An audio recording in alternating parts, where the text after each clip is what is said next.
All right, let's dive into what might just be the single biggest what if in the history of sports. We're talking about one decision that didn't just change a team, it completely reshaped sports, culture, and business as we know it.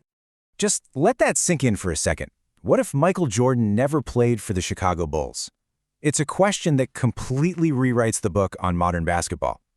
And to really understand how close we came to that reality, we have to go back to where it all began, the 1984 NBA draft. So to really get a grip on just how massive this alternate reality would be, we need to understand the world of 1984.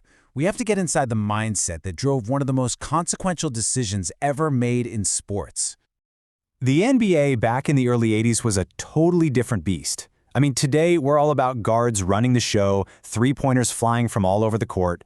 But back then, the league was ruled by one very simple, very powerful philosophy. That's right. It was all about the big man. The prevailing wisdom was that you built a championship team from the inside out. You had legends like Kareem Abdul-Jabbar, Moses Malone, and the #1 pick that year, Hakeem Olajuwon, proving the point. You want to win a title, you get a dominant center, period. And that brings us to the Portland Trail Blazers. They've got the second pick in the draft. They already have a young star guard in Clyde Drexler. So following the logic of the time, they drafted for need. They needed a center. And they decided to pass on the best player available, a guard from North Carolina named Michael Jordan. And this quote from Portland's front office really says it all. In their world, they were making the smart, fundamentally sound basketball decision. So they drafted center Sam Bowie. And with the very next pick, the Chicago Bulls stepped up and changed their destiny forever.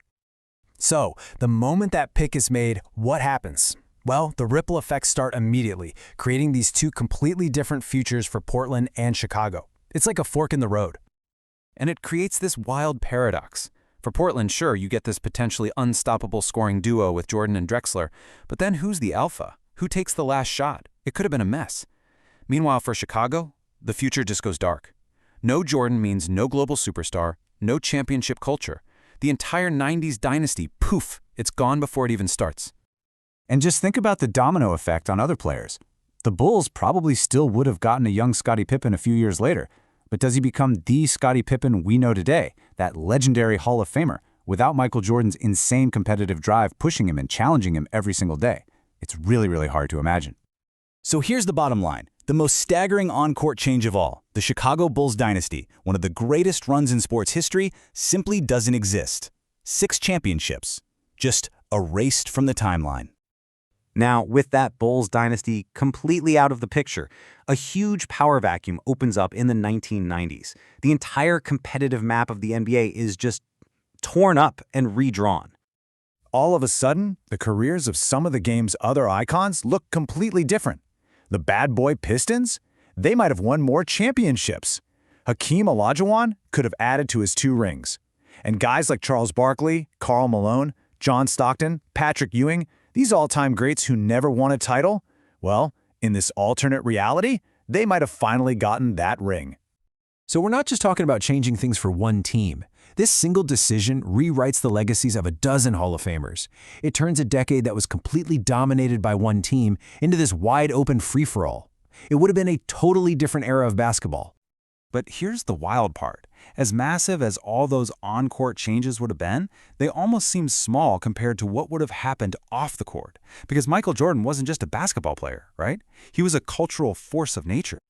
The persona we all know as Michael Jordan, his airness, the most recognizable athlete on the entire planet. Seriously, think about that. The perfect storm of his talent, his personality, a huge market like Chicago, and Nike's unbelievable marketing, that's what created this global phenomenon. You put him in a smaller market like Portland, and maybe that massive cultural explosion is just a little flicker. The Air Jordan sneaker line, the multi-billion-dollar empire that changed everything, it probably never gets that big.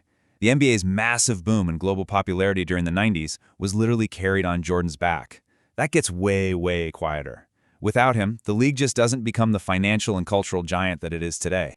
So all of this leads us to this fascinating final paradox. After all this time, with all this hindsight, how do we actually look at Portland's decision? For decades, this has been the poster child for bad draft picks. It's the ultimate cautionary tale, right? The story you tell about what happens when you pass on the greatest player of all time. And for the Portland Trailblazers, the answer is 1,000% yes.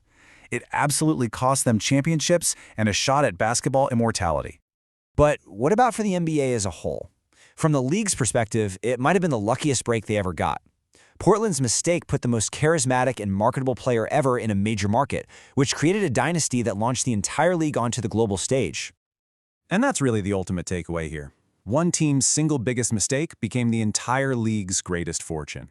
It's an amazing reminder that sometimes the biggest what-ifs in history end up creating the world we know in the most profound and unexpected ways.